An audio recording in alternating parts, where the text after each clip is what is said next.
Civil disobedience, désobéissance civile. Ce concept est né au 19e siècle dans l'esprit de cet homme. Son nom, Henri David Thoreau. Pour nous en parler, nous avons sollicité un professeur à Sciences Po, spécialiste de la non-violence et des mouvements qui s'en réclament. Si vous voulez comprendre un peu en profondeur la notion de désobéissance civile, il y a déjà le mot désobéissance. Donc, désobéir, ok, désobéir à une loi qui est perçue comme injuste. Donc, la démarche de la désobéissance civile, ça va être de révéler cette injustice en transgressant cette loi. Et dans civil, voilà, il y a à la fois la notion de citoyenneté et de civilité. Ce qui veut dire quoi? Ce qui veut dire que, de mon point de vue, une action de désobéissance civile, c'est une action non violente.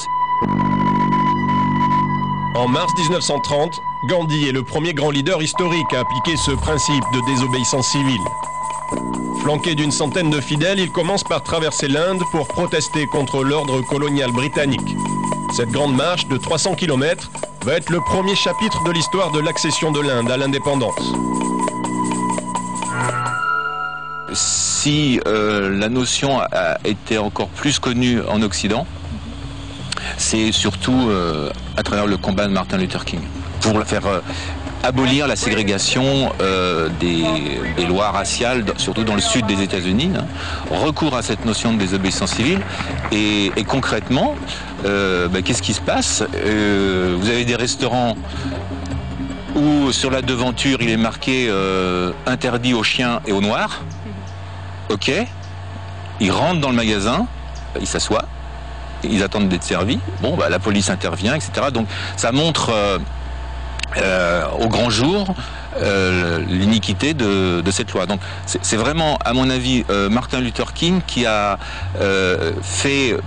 contribué à faire connaître encore plus cette notion de désobéissance civile aux États-Unis d'abord, et puis ensuite après en Europe. En France, plus récemment, ce sont les faucheurs de maïs transgéniques et leur leader José Bové qui ont appliqué ce principe. Pour moi, ce qui est fondamental, c'est qu'on arrête la culture des OGM en plein champ. C'est cela. Nous disons de manière claire qu'on peut travailler dans les laboratoires en milieu confiné, mais qu'il est hors de question qu'on prenne le champ du paysan pour la paillasse d'un laboratoire. On connaît tous ces noms, leurs actions historiques. Mais ce que l'on sait moins, c'est que la désobéissance civile, aujourd'hui, ça s'apprend. Un week-end par mois, des stages sont même organisés. Ils ont lieu le plus souvent dans des fermes comme celle-ci, des lieux tenus secrets. La formation accélérée coûte 45 €. On y retrouve en vrac des militants anti-nucléaires, anti-pub, anti-OGM, tous réunis autour de 7 hommes, autour de Xavier, le chef d'orchestre. Il y a un truc que j'aimerais bien apprendre, c'est à parler. Je sais pas parler, mais je veux dire, ces trucs, quand t'as des mecs qui arrivent furibards en disant ouais, comment vous empêchez de bosser et tout, je me dis bon. Avoir des arguments, tu veux dire? Oui. Mais ça se travaille.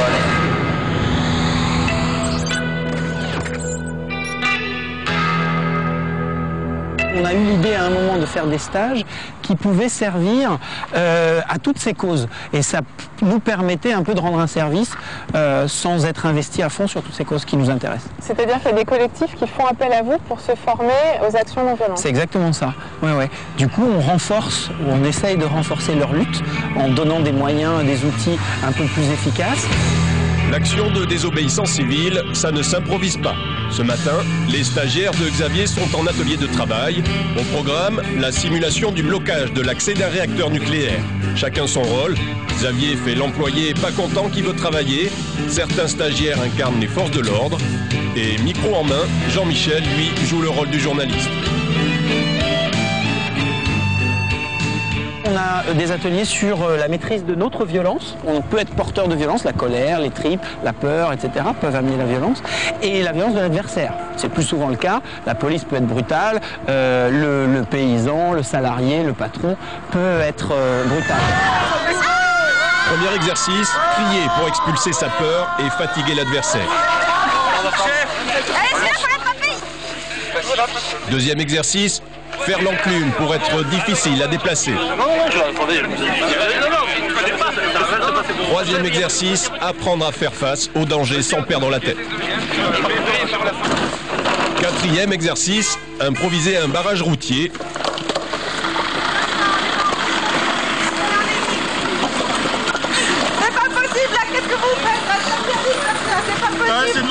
Les militants réunis dans le cadre de ce stage ont déjà à leur actif des dizaines d'actions. Et qui est-ce qui s'est déjà pris des lacrymos à la gueule? Je pense un peu tout le monde. En fin de journée, ils s'échangent quelques tuyaux pour mieux désobéir. Flashball, quelqu'un inconnu déjà? Non.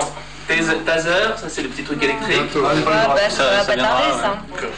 Là, celui-là, il est pas de ma taille. Il est très limite. On se le passe, enfin, on le passe dans la grille derrière. Et on se ferme ici sur une action où ils ont vraiment essayé de force à ce qu'on passe la tête. C'est un très mauvais moment. Et on finit le stage par un atelier juridique pour apprendre nos droits face à la police. Qu'est-ce qui se passe si on est arrêté? Qu'est-ce qu'on a le droit de faire sur la voie publique et pas le droit de faire? Comment on s'organise avec les avocats, etc.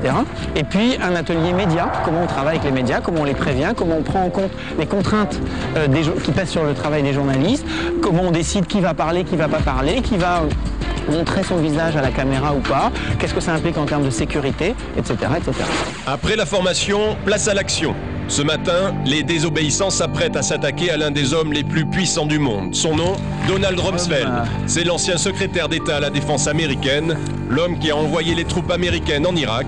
Il est à Paris pour une visite très privée. C'est quand même le monsieur qui a systématisé la torture comme arme de guerre.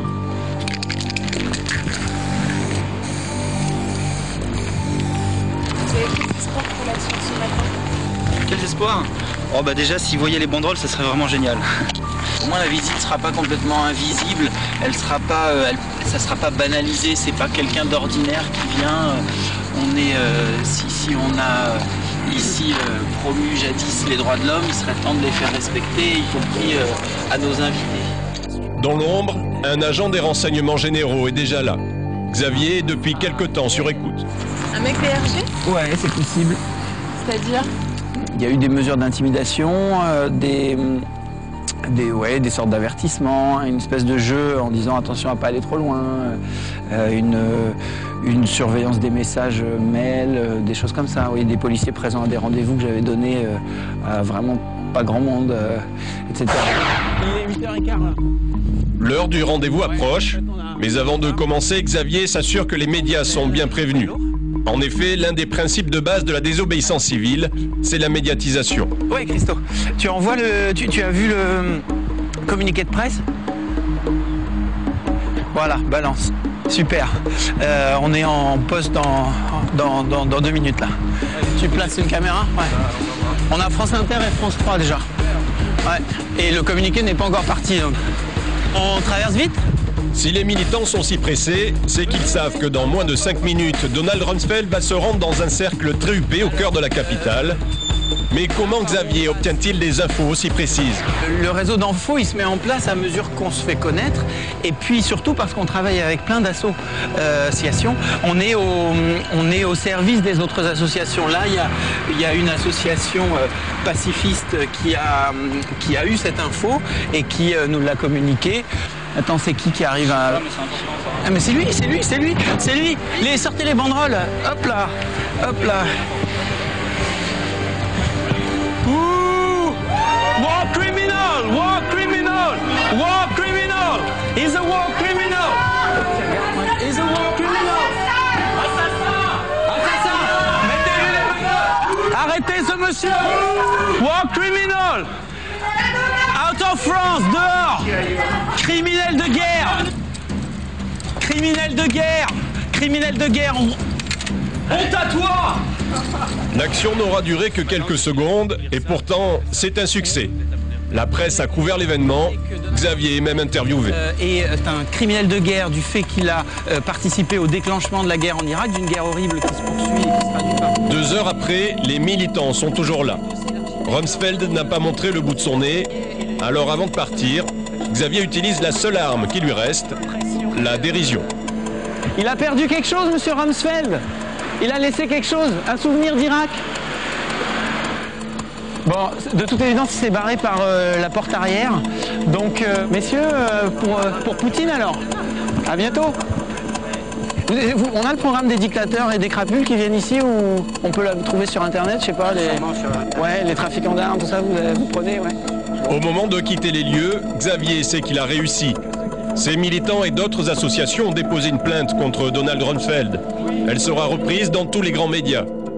Une action de désobéissance civile, c'est une action non violente. C'est une action qui ne transgresse, qui ne détruit rien, qui transgresse la loi, qui va utiliser des formes symboliques plus ou moins spectaculaires pour le faire savoir, mais en principe, le désobéissant, il accepte la sanction. La sanction, c'est précisément ce que cherchent les barbouilleurs. Ces militants anti-pub se réunissent tous les derniers vendredis de chaque mois pour mener leurs actions. Leur geste est assez simple, ils taguent les grands panneaux publicitaires pour protester contre ce qu'ils qualifient de pollution urbaine. Mais ils ne sont pas seuls. Comme chaque fois, ils sont étroitement encadrés par les forces de l'ordre. Normal, ils avaient pris rendez-vous. Alexandre Barré sait ce qu'il fait. Il a participé à ces stages de désobéissance civile. La police est là avant nous et ce qui nous permet justement d'aller lui dire que voilà, c'est une action de désobéissance civile, une action non violente, que nous allons transgresser la loi, mais si nous sortons de la légalité, c'est pour rentrer dans le droit, c'est-à-dire c'est pour faire progresser la loi. C'est assez surréaliste en réalité. Et ce qui est surréaliste, c'est que pour défendre leur cause, ils cherchent par tous les moyens à se faire arrêter. Les militants brandissent leur carte d'identité. Ils ont gagné et sont visiblement ravis d'aller passer la nuit au poste.